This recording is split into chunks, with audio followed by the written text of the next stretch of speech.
So next we are going to start, हमने कल किया था law of dominance.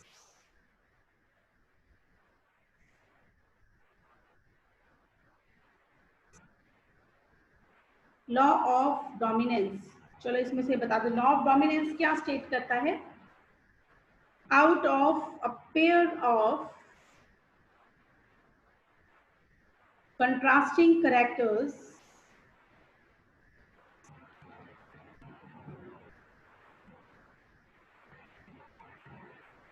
present together,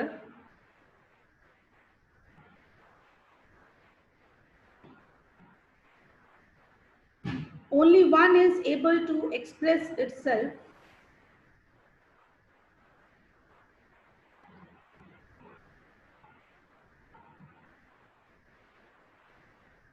क्या स्टेटमेंट कहती है? Out of a pair of contrasting character, अगर कंट्रास्टिंग करेक्टर प्रेजेंट हैं किसी के भी अंदर, दोनों जो है होमोजाइगस नहीं है, दोनों एक जैसे एलील्स नहीं है, एक जीन के अंदर दो कंट्रास्टिंग बिल्कुल एक दूसरे से डिफरेंट कैरेक्टर्स प्रेजेंट हैं, तो दोनों में से कोई एक ही अपने आप को एक्सप्रेस करेगा। एक्सप्रेस करना मतलब कि उस पर्सन के अंदर जो उसके फिनोटाइप में जो उसके एक्सटर्नली कैरेक्टर दिखेगा, वो दोनों में से कोई एक ही कैरेक्टर होगा, ठीक है।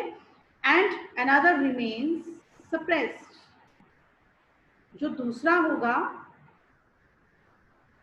वो सप्रेस्ड रहेगा, यानी कि वो अपने आप को शो नहीं कर पाएगा। इसमें क्या है? कैपिटल टी जो डोमिनेंट है और स्मॉल टी जो है इट इज रिसेसिव, ठीक है। जो अपने आप को एक्सप्रेस करता है उसे हम बोलते हैं डोमिनेंट, और जो सप्रेस हो जाता है या अपने आप को एक्सप्रेस नहीं कर पाता उसे हम क्या बोलते हैं? रिसेसिव। डोमिनेंट एंड रिसेसिव, ये कहता है लॉ ऑफ डोमिनेंस। मैंने आपको कल इसका चार्ट भी बनाकर बताया था कि हम एक पेरेंट टॉल ले लेते हैं, सपोज फीमेल टॉल ले लेते हैं, और हम उसको क्रॉस कराते हैं ड्वार्फ मेल से। पी प्लांट लिया हमने, जो मेल प्लांट लिया वो ड्वार्फ है, जो फीमेल प्लांट लिया वो टॉल है। ये दोनों क्या है? P. P stands for parents. ऐसे बनाना होता है क्रॉस। पेरेंट्स ये हैं, इन दोनों को क्रॉस कराकर जो F1 जनरेशन बनेगी, F1 जनरेशन में क्या होगा? सब के सब क्या होंगे? Tall. All will be tall. F1 generation की जब सेल्फ पॉलिनेशन कराई जाएगी, यानी कि F1 जनरेशन में जो पी प्लांट में एक्चुअली बनते हैं वो क्या होते हैं? दे आर ऐसे प्लांट्स होते हैं जिनके अंदर एग भी है, यानी कि फीमेल रिप्रोडक्टिव सिस्टम भी है, और पॉलेंस भी बन रहे हैं, यानी कि मेल रिप्रोडक्टिव सिस्टम भी है। तो मेल रिप्रोडक्टिव सिस्टम के पॉलन ग्रेन्स आएंगे और अपने ही फ्लावर के, अपने ही स्टिग्मा के ऊपर जाकर गिरेंगे, एग के साथ मिलकर फर्टिलाइजेशन करेंगे, ठीक है, जिसकी वजह से बनेगा एक नया सीड। अब उस सीड को हम ग्रो करेंगे तो नया प्लांट बनेगा। तो ये हो गई सेल्फ पॉलिनेशन, अपने ही पॉलन ग्रेन्स को अपने ही एग के साथ फर्टिलाइज करवाना। तो जब हम F1 जनरेशन को सेल्फ पॉलिनेशन कराते हैं तो हमारे पास क्या रिजल्ट आता है? 3 टॉल और एक आता है ड्वार्फ। 3 टॉल मिले और एक ड्वार्फ मिला। This is F2 generation.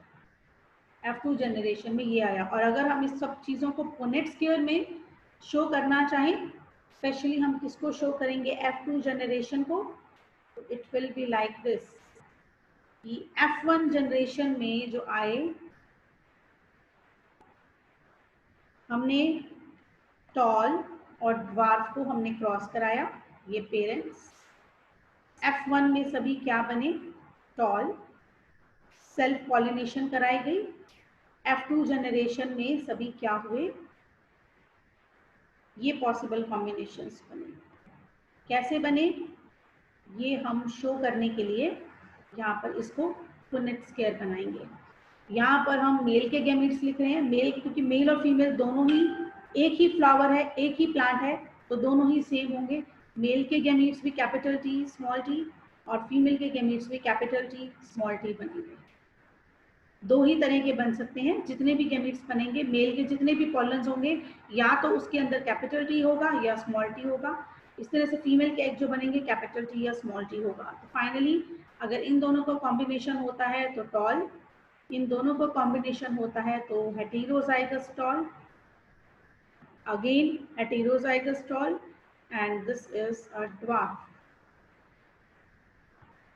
ठीक है, तो ये हम इसकी फिनोटिपिक रेशो F2 जनरेशन की ही निकालते हैं। Phenotypic ratio 3:1, tall ratio dwarf. और जीनोटिपिक रेशो अंदर से दिखने में कैसे है, 1:1, एक प्योर टॉल तो heterozygous tall and 1 is homozygous dwarf. Clear है ये बात बेटा? क्लियर हो गया law of dominance? Yes ma'am. ठीक है, लॉ ऑफ डोमिनेंस ने अब मेंडल को प्रूव कर दिया कि जो F1 जनरेशन के, जो ये F2 जनरेशन आई, इनके पेरेंट्स तो यही थे, दोनों ही एक जैसे, जो बाहर से दिखने में टॉल थे। अब मेंडल ने अंदर खोल के तो कुछ देखा नहीं था क्योंकि माइक्रोस्कोप तो था ही नहीं, उसने तो इस रिजल्ट से पता लगाया। उसने कहा कि सेकंड जनरेशन में एक ड्वार्फ कैसे आ गया, ये क्वेश्चन वाली बात थी। तो इसको उन्होंने क्या एक्सप्लेन किया कि ये ड्वार्फ क्यों आया, क्योंकि जो F1 जनरेशन में बने थे वो एक गैमीट फादर से और एक गैमीट मदर से लिया गया था।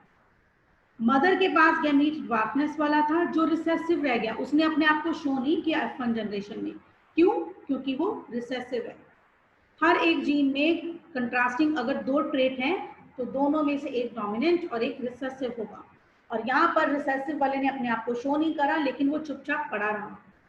सेकेंड जनरेशन में जब इसको अपने जैसा एक और टी मिल गया दूसरे पेरेंट से, तो ये 2 टी स्मॉल मिल गए, तो दोनों रिसेसिव ने मिलकर अपना ट्रेट शो कर दिया, दैट इज ड्वार्फिज्म वाला ट्रेट इसने शो कर दिया। तो that is due to law of dominance. Law of dominance जो है मेंडल ने इस मोनोहाइब्रिड क्रॉस, एक ही कैरेक्टर को लेकर, कौन सा कैरेक्टर मेंडल ने चूज किया था, हाइट, टॉल और ड्वार्फ में से एक ही जो है वो डोमिनेंट होगा। क्या डोमिनेंट होगा, टॉल, और क्या रिसेसिव होगा, दैट विल बी ड्वार्फ। ठीक है, तो उसने ये लॉ ऑफ डोमिनेंस कंक्लूड किया इस रिजल्ट को देखते हुए। ये जो सरप्राइजिंग रिजल्ट आया था कि पेरेंट्स तो दोनों बाहर से दिखने में लंबे ही थे, ये बीच में एक छोटा उनका एक प्लांट कैसे बन गया, ये क्यों बना, क्योंकि एक जो है रिसेसिव ट्रेट पहले से ही दोनों पेरेंट्स के अंदर प्रेजेंट था। ठीक है, क्लियर है? आगे चलें।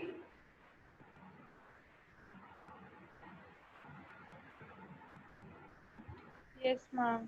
क्लियर है बच्चों सबको? Yes ma'am.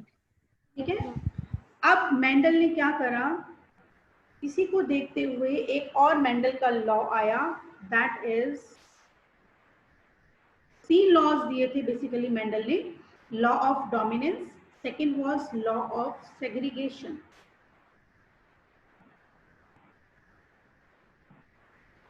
Law of segregation जो सेकेंड लॉ था मेंडल ने, जो अपने उसने इन्हीं क्रॉसेस के बिहाफ पर, इनके रिजल्ट के बिहाफ पर कंक्लूड किया, वो क्या कहता है, इसको हम बोलते हैं law of purity of gametes.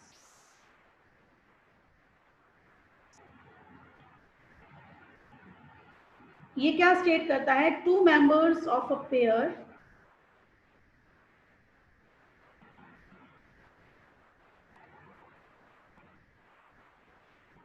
of factors, 2 members of a pair of factors separate during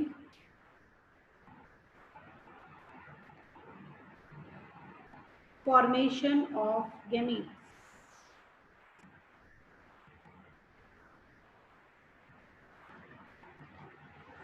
तो मेंडल की दूसरी कंक्लूजन क्या थी, वो कहता है कि एक फैक्टर, जीन नहीं, मेंडल ने जीन को फैक्टर अभी कह रहा था वो, तो उसने